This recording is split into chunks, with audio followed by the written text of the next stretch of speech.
Ujian berat harus dilewati timnas Indonesia untuk lolos ke putaran final Piala Dunia 2026.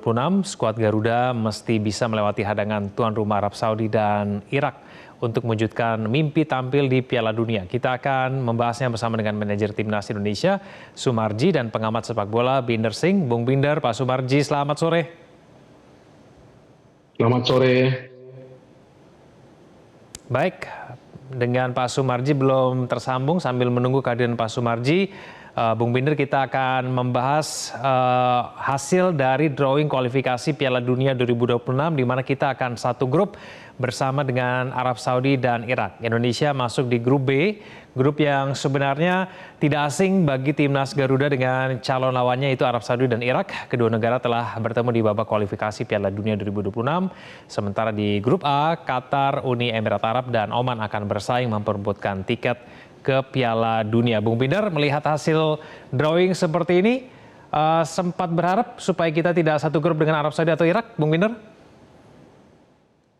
Kalau saya tidak berharap apapun sih, karena menurut saya siapapun lawan dari Indonesia di round 4 ini semuanya memang adalah tim-tim yang kuat ya, dan juga tim-tim yang sebelumnya juga pernah lolos ke Piala Dunia kan, seperti Qatar tahun 2022 sebagai tuan rumah, pernah bermain di World Cup, Uni Emirat Arab juga pernah bermain di World Cup, walaupun sudah lama, Arab Saudi dan Irak. Jadi ya main di grup manapun, ya memang Indonesia akan masuk ke grup yang berat, dan kebetulan kan dapatnya Arab Saudi dan Irak.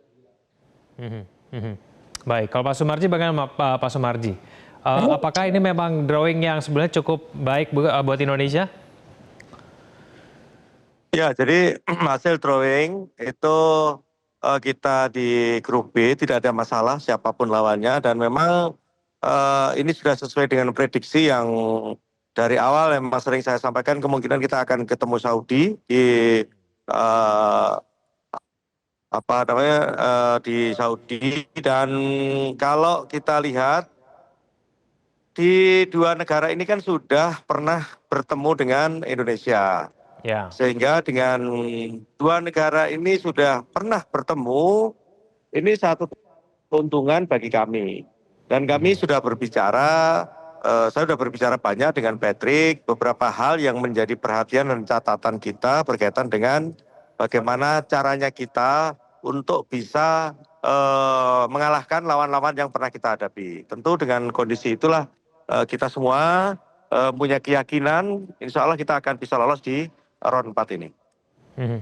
Bung Binder, karena kita sudah pernah bertemu dengan Arab Saudi dan Irak ini, apakah terasa lebih menguntungkan karena lebih familiar? Gitu? Enggak ada jaminan sih.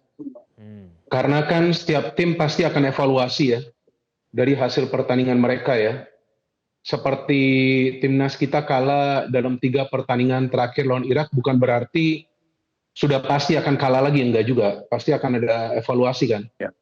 dari pelatih kita. Sama juga sebelumnya timnas kita tidak terkalahkan lawan Arab Saudi, tapi bukan merupakan jaminan juga bahwa kita bisa menang lagi, karena pasti mereka juga melakukan evaluasi. Cuma memang karena sudah pernah ketemu sebelumnya, tentu tim pelatih sekarang bisa mempelajari apa kelemahan dari tim lawan, apa kekurangan dari timnas kita, dan coba untuk mendapatkan hasil yang positif. Oke, baik. Kita ke informasi berikutnya. Seperti yang sudah saya bahas tadi, Arab Saudi dan Irak bukanlah lawan asing bagi Indonesia. Nah, skuad Garuda terlebih dahulu bertemu Irak di babak kedua kualifikasi Piala Dunia 2026 dan Arab Saudi di babak ketiga kualifikasi Piala Dunia 2026, dan hasilnya Irak ini masih terlalu perkasa untuk Indonesia, di mana skuad Garuda 2 kali kalah dalam 2 pertemuan, sementara ketika melawan Arab Saudi kita tampil solid dengan sekali imbang dan 1 kemenangan. Pak Sumarji, melihat dengan hasil track record kita melawan Arab Saudi dan juga Irak, apa yang harus dibenahi dalam pertandingan berikutnya dalam kualifikasi babak keempat, Pak Sumarji? Ya, jadi begini. Kita ini harus juga realistis melihat. Kalau dulu memang kita menghadapi Irak itu kan boleh dikatakan belum sekuat, belum selengkap tim seperti saat sekarang ini. Kita di round 2 itu menghadapi Irak, itu boleh dikatakan banyak pemain yang posisinya belum bergabung. Nah, saat sekarang ini, kalau kita melihat kondisi saat sekarang ini, kalau berbicara sepak bola itu kan nomor satu adalah kualitas. Sehingga kalau kita akan menghadapi Irak, tentu kita ya boleh, saya bukan ini ya terlalu percaya diri ya, tetapi realistis saja, insya Allah kita bisa gitu. Jadi Oke. tinggal sekarang bagaimana kita mempersiapkan tim ini dengan sebaik-baiknya. Dan saya meyakini Coach Patrick dan tim kepelatihan saat sekarang ini kan boleh dikatakan juga mempunyai track record yang sangat baik ketika menghadapi tim-tim Timur Tengah. Sehingga ya tinggal bagaimana kita memberikan kepercayaan penuh dan tentu yang tidak kalah penting adalah support dari seluruh masyarakat Indonesia dan pemerintah Indonesia agar supaya timnas ini bisa lolos round 4, tidak sampai ke round selanjutnya. Kira-kira itu. Baik, Bung Binder, boleh tidak kalau kita katakan ketika kita melawan Irak itu tantangannya lebih besar dibandingkan ketika kita melawan Arab Saudi? Karena Arab Saudi kita masih bisa menang 2-0. Ini adalah gol dari adalah cuplikan pertandingan ketika kita melawan Arab Saudi. Bung Binder, bagaimana? Iya, kita juga harus paham ya bahwa Patrick Kluivert ini kan pelatih baru ya, baru 4 pertandingan ya. Dan yang sebelumnya timnas Indonesia lawan Arab Saudi tidak terkalahkan itu bukan Patrick Kluivert, itu Sintayong pada saat itu. Memang pemain kita sekarang lebih lengkap, tapi tetap taktik itu diperlukan. Jadi yang saya harapkan di pertandingan away yang timnas kita belum menang di round 3, ada taktik yang lebih baik lah dari Patrick Kluivert untuk bisa menyulitkan tim tuan rumah Arab Saudi, kemudian juga Irak, agar kita bisa lolos langsung di round 4. Karena kalau ke round 5 kita juga belum tahu kan, nanti akan ketemu siapa. Jadi mau lawan Irak, mau lawan Arab Saudi, kalau menurut saya sih dua-dua ini adalah tim yang kuat. Dan masalahnya Arab Saudi bermain di kandang mereka sendiri. Itu udah Ya. keuntungan bagi mereka. Dan yang kedua, Irak juga punya track record yang baik, walaupun mereka nggak lolos langsung ya dari round 3. Dan berkaca dari penampilan Irak lawan kita, walaupun kita kalah dalam 2 pertandingan terakhir ya, yang main di kandang kita, di Ya. round 3 dan di Piala Asia tuh. Kan ketemu juga di Piala Asia Januari 2024. Sebetulnya secara permainan timnas kita gak buruk. Lawan mereka, waktu main di Basra itu beda ya. Itu kan memang kita kalah telak. Tapi yang 2 pertemuan terakhir nih, sebetulnya timnas kita gak buruk permainannya. Walaupun hasil akhirnya negatif ya, kalah. Ya. Tapi permainannya bagus. Nah, jadi artinya ada harapan bagi timnas kita. Tapi sekali lagi, kita tidak boleh sombong. Dalam hal ini ya supporter kita jangan sampai sombong. Percaya diri itu wajar. Kita jangan sombong dulu, percaya diri, optimis itu wajar. Karena tim yang akan kita hadapi di grup B ini adalah tim yang memang di Asia juga adalah tim yang kuat. Dan mereka juga punya ambisi yang sama untuk lolos, sama seperti kita. Dan mereka diuntungkan main di wilayah mereka. Itu saja. Jadi kalau Patrick Kluivert bisa menemukan racikan yang pas, saya pikir timnas Indonesia lolos langsung di round 4. Mungkin 2 kali kemenangan juga bisa. Taktik itu yang penting pada saat kita merupakan tim non unggulan di grup B ini. Ya, tentu saja kita semua masih teringat 2 gol Marcelino Ferdinand yang membuat Stadion Gelora Bung Karno bergemuruh. Indonesia pada saat itu sukses membungkam Arab Saudi 2-0. Setelah sebelumnya bermain imbang 1-1 di kandang Saudi, 2 gol Marcelino tercipta di babak yang pada saat itu membuat Indonesia menjaga kans lolos langsung ke Piala Dunia 2026. Pak Sumarji, apakah Indonesia akan menerapkan racikan ataupun strategi yang sama ketika kita bisa menang 2-0 begitu di GBK ketika nanti kita melawan Arab Saudi di babak keempat, Pak Sumarji?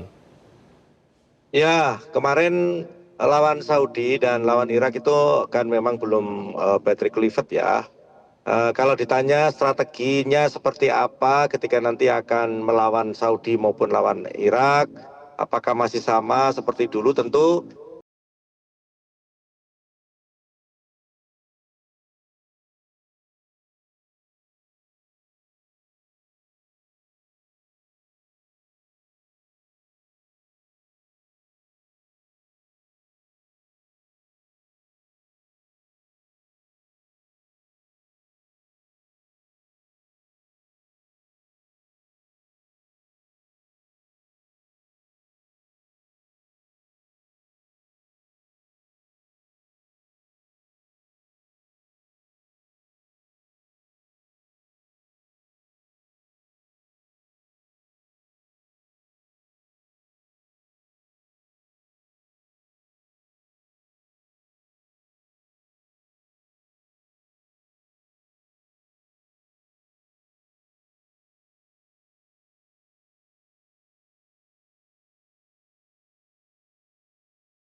Jelajahi cara baru mendapatkan informasi. Download Metro TV Extend sekarang.